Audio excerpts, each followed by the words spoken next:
꼭 알아야 할 정보를 알기 쉽게 전달해드리는 시간입니다. 세상의 모든 지식, 화요일은 IT 이슈 살펴볼 텐데요. IT연구소 김덕진 IT 커뮤니케이션 연구소 소장과 함께합니다. 어서 오세요. 네, 안녕하세요. 반갑습니다. 김덕진입니다. 비상계엄 사태가 발생한 지 일주일이 지났는데 네. IT 분야에서도 상당한 파장이 이어지고 있다고요. 네, 맞습니다. 실제로 이제 비상계엄 여파로 인해서 글로벌 IT 기업들이 국내에 있는 행사를 취소하기도 했고, 재택근무로 전환하는 빠르게 대응이 좀 있었습니다. 네. 우리가 알고 있듯이 12월 3일 오후에 일어난 일이었고, 12월 4일 오전에 실은 이제 연말 시즌이 되면은 해외 특히나 이제 외국계 기업들이 우리나라에서 IT 컨퍼런스 같은 거를 왕왕 하거든요. 근데 이런 것들이 좀 많이 세션이 좀 취소가 됐었어요. 그래서 마이크로소프트에서 한 행사도 좀 취소가 됐었고, 그리고 이제 특히나 외국계 IT 기업들 같은 경우에는 방한 직원에, 그러니까 한국에 있는 직원들의 긴급 복귀를 지시하거나 재택근무를 권고하고 주요 행사를 취소하는 일들이 벌어졌었습니다. 실제로 이제 이번 사태를 일종의 전시 상황에 준한 리스크까지도 인지하는 글로벌 기업들의 모습이 보여졌고요. 그래서 한국이나 한국 내 사업이나 대외 활동에 미칠 영향을 좀 예의주시하고 있는 상황이다. 이렇게 말씀드릴 수 있을 것 같습니다. 이번 비상계엄 사태가 빠르게 종료된 배경에는 SNS가 있다. IT 기술이 힘을 발휘했다. 이런 평가가 나오고 있잖아요. 네, 아무래도 생각해 보시면 이게 오후 10시 30분이었잖아요. 그 시절에 뭔가 이제 그 시간에 사람들이 TV 앞에 라디오 앞에 앉아 있기보다는 최근에 SNS를 보거나 유튜브 보는 분들도 꽤 많이 있지 않습니까? 네. 그러다 보니까는 이제 과거 계엄령이 선포됐던 45년 전, 그러니까 1979년과 다르게 스마트폰이나 소셜 미디어로 실시간 상황을 파악할 수 있는 상황이다 보니까 예를 들면은 국회에 나가서 이제 계엄군을 막겠다 하시는 분들 아주 빠르게 나갈 수 있었고 이제 관련된 컨텐츠들을 우리가 계속 볼 수 있었죠. 실제로 그 언급량을 좀 말씀을 드려야 될 것 같은데 12월 4일 날 소셜미디어 X, 그러니까 옛 트위터의 실시간 트렌드를 봤을 때도요. 비상계엄과 관련된 게시물이 80만 개를 넘으면서도 1위를 차지했고요. 그 다음에 이제 국회의원, 우리나라, 가짜뉴스 이런 계엄 관련 키워드들이 실시간 트렌드 1위에서 5위를 차지했었습니다. 말씀드린 이틀 동안에만 계엄 관련 게시글이 100만여 개 이상이 쏟아졌고요. 그리고 이제 포털 사이트 구글에서도 이제 계속 실시간 트렌드로 24시간 정도 계속 계엄령이라는 키워드가 나왔고 검색량도 200만 건이 넘었습니다. 그리고 계엄 선포 이후에 연관어 키워드들을 보면 환율에 대한 좀 키워드가 좀 많이 사람들이 검색을 했고요. 계엄령을 영어로 해석한 material law라든지 한동훈 국무위원 등도 실시간 트렌드 상위권에 계속 올라가게 됐습니다. 예전이랑 정말 달라졌다고 생각했던 게 비상계엄령 선포 이후에 이 모든 상황이 진짜 온라인 방송을 통해서 실시간으로 중계가 됐어요. 네, 실은 제가 이제 계엄령이 선포됐을 때 그때 이제 제가 이제 다른 방송 좀 하다가 여의도에 있었다가요. 돌아가는 길이었거든요. 근데 돌아가는 길에 갑자기 여의도 쪽에 사람들이 많이 몰리는 거예요. 그래서 뭐지 이러고 있다가 집에 딱 가서 TV랑 유튜브를 다 틀은데 정말 많은 사람들이 실시간 중계를 하고 네. 계시는 거예요. 아마도 이제 많은 분들이 느끼셨겠지만 이번만큼이나 우리가 말하는 이제 개인 미디어의 힘이 우리나라에서 제대로 보여진 이 어떤 이슈라고 볼 수 있을 것 같습니다. 우리가 언론 자유 제한 포고령도 있었잖아요. 근데 그 부분에 있어서 실제 효과를 보기 어려울 것이다라는 지적들이 나왔었는데 그 이유가 크게 두 가지 정도였습니다. 첫 번째는 예전에는 한 40여 개 정도 뉴스 신문사 포함해서 그랬는데 지금은 인터넷 언론사가 무려 4,000개가 넘고요. 일간 신문도 200개, 방송사도 10개가 넘으니까 이게 다 쉽게 말해서 계엄사의 통제를 받는다는 것 자체가 물리적으로 좀 어렵다라는 얘기 첫 번째.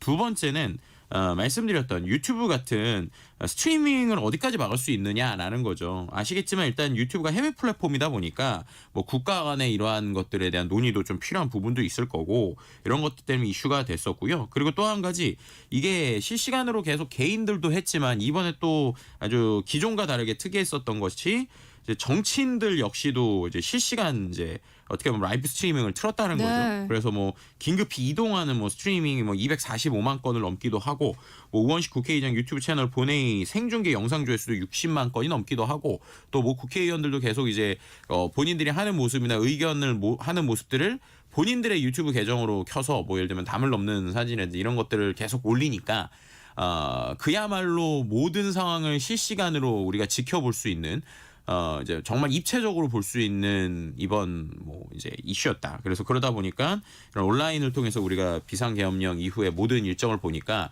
국민의 눈을 뭐 막거나 아니면은 이제 다른 이제 뭐 언론을 차단하거나 하는 게 좀 물리적으로 불가능했다 이렇게 좀 말씀드릴 수 있을 것 같습니다.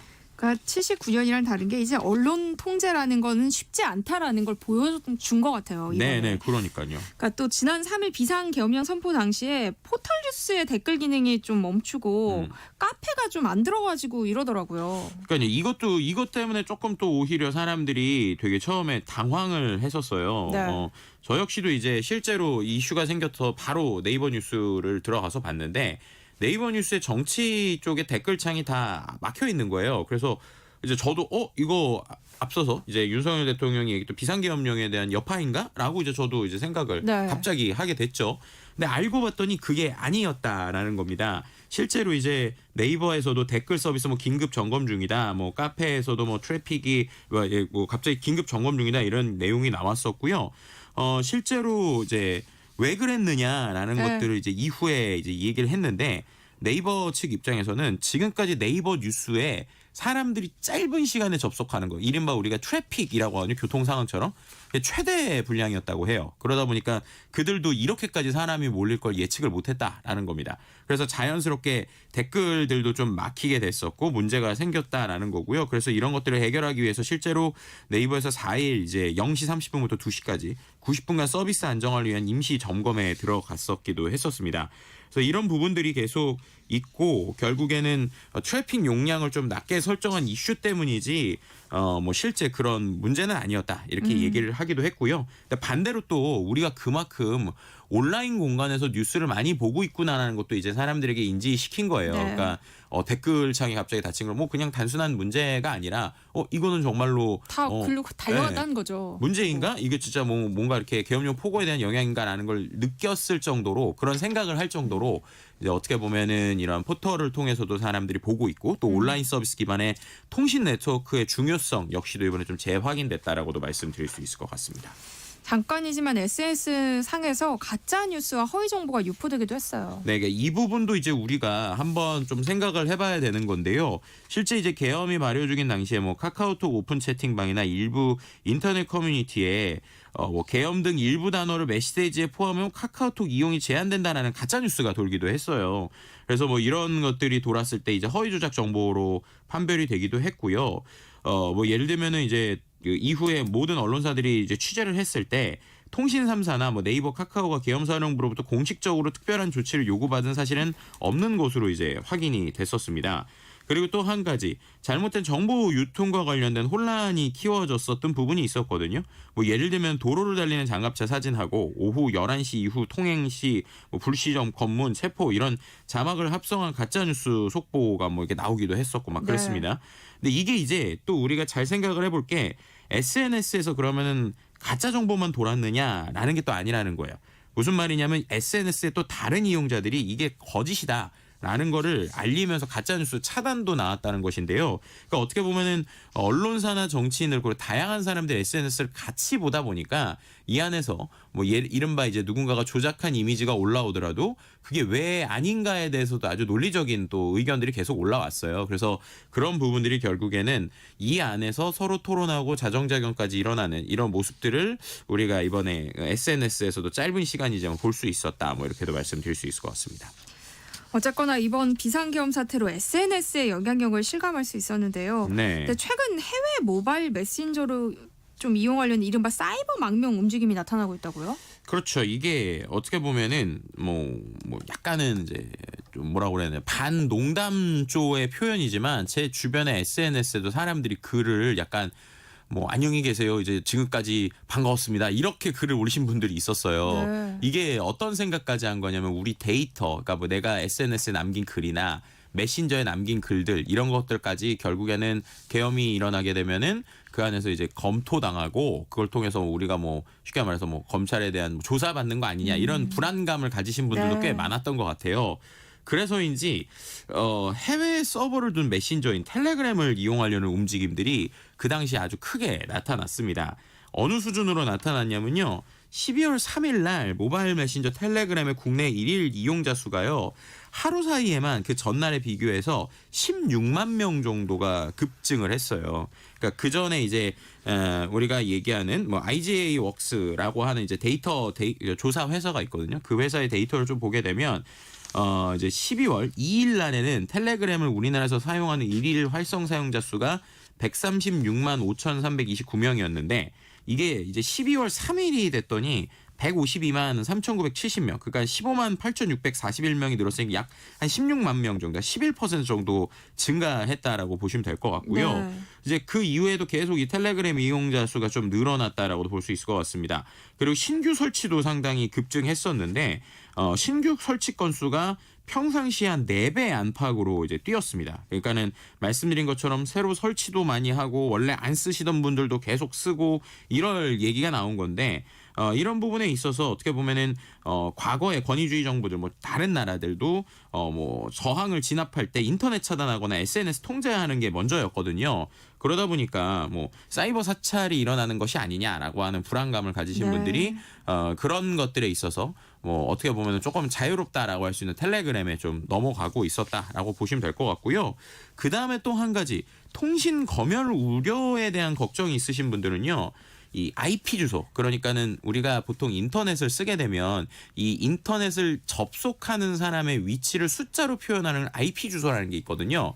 근데 그거를 분석하게 되면 대충 우리가 어느 지역에서 접속했는지를 볼 수 있어요. 뭐 예를 들면 모 PC방에서 접속한 사람들을 막 악플 쓰면은 찾고 막 이랬게 됐던 이유가 바로 이 IP 주소 때문인데 네. 이 IP 주소를 전환하는 또 VPN이라고 하는 게 있어요. 그럼 이건 뭐냐면 속이는 거예요. 그래서 제가 한국에서 쓰는데 마치 미국에서 쓰는 것처럼 이런 이제 VPN이라고 하는 가상사설망이라는 걸 해주는 앱들도 있는데 이 앱을 또 설치하는 횟수도 상당히 급증했었습니다. 그러니까 결국에는 이런 것들이 이용자의 이제 우리가 이제 예를 들면 어떤 특정 서버를 접속할 때의 제재를 막는 부분도 있고 두 번째는 이거를 쓰는 이유 자체가 뭐냐면 제가 한국에서 어떤 서비스를 접속했다 그러면 막히는 사이트들이 있거든요.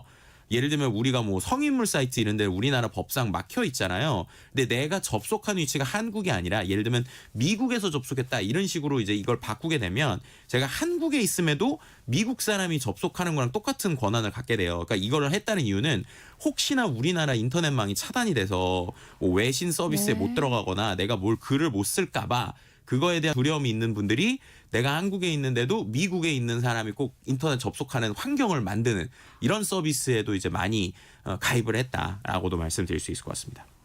그러면 이제 그것도 차단하고 싶어도 차단할 수 없는 거네요. VPN이라는 서비스가 있으니까요. 그렇죠. 이제 그런 방식으로도 이제 우회하는 것들이 있는데 이게 일부 유료기도 하고 조금 불안하기도 하고 뭐 불법이냐 합법이냐 논란이 많아요. 근데 그럼에도 불구하고 이렇게까지 했던 이유 결국에 말씀하신 것처럼 혹시나 한국에 있는 인터넷들 뭐 포털 사이트들이 차단되거나 우리가 뭐 예를 들면 유튜브 못 들어가거나 이렇게 됐을 때 이제 우회를 하게 되면은 페이스북이나 유튜브는 해외 서비스니까 일단 우리나라에서 접속하는 건 차단하더라도 예를 들면 미국 사람이 페이스북 차단 들어가는 거 못 막을 거잖아요. 그러니까 그런 거를 우회하는 VPN이라는 것까지 깔았다. 이렇게도 말씀을 드릴 수 있을 것 같습니다. 근데 이런 가운데 IT 기술 위축을 우려하는 목소리도 나오고 있다고요. 이게 비상계엄 사태 이후 불확실성이 커지면서 좀 해외 투자자들이 동요하고 있다는 이야기도 들리는데요. 실제로 그래요?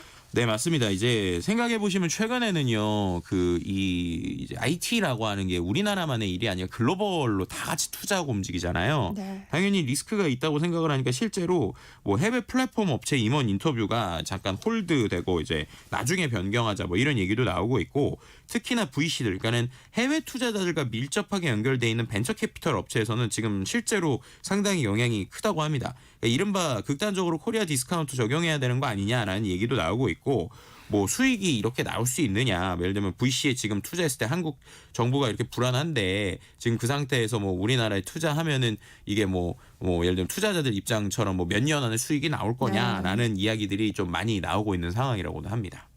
또 최근 AI 분야에서는 또 인재 구하기가 어렵다고 하는데요. 기업들 고심이 더 깊어지겠어요. 이게 뭐랑 비슷하냐고 저는 비유를 하냐면 이제 우리나라에 투자를 하시는 우리나라 분들 있잖아요. 그러니까 우리가 말하는 한국 증시 투자하시는 분들이 이 일 나고 나서 내가 왜 한국 증시해야 돼? 미국 증시로 가야지. 이러시는 분들 있잖아요. 실제로 인재풀도 좀 그래요. 지금 그러니까 우리나라 정말 얼마 없는 AI에 대한 아주 훌륭한 인재분들이 있는데 네. 그런 분들이 해외에서도 계속 오퍼를 받거든요. 근데 그 그렇겠죠. 상황에서 이제 계속 그래도 우리나라에 있는 회사에서 다니시던 분들이 이번 이슈도 겪으면서 내가 왜 우리나라 회사 다녀야 되냐, 해외 회사 다녀야지 이러시는 분들도 실제 제 주변에도 있고요.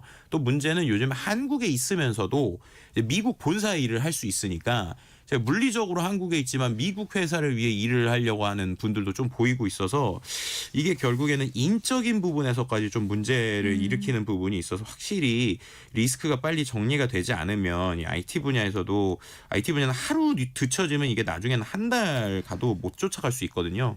그런 부분이 좀 걱정되는 부분이 좀 있는 것 같습니다. 네. IT 연구소 여기까지 하겠습니다. 김덕진 IT 커뮤니케이션 연구소 소장과 함께했습니다. 고맙습니다. 네, 감사합니다.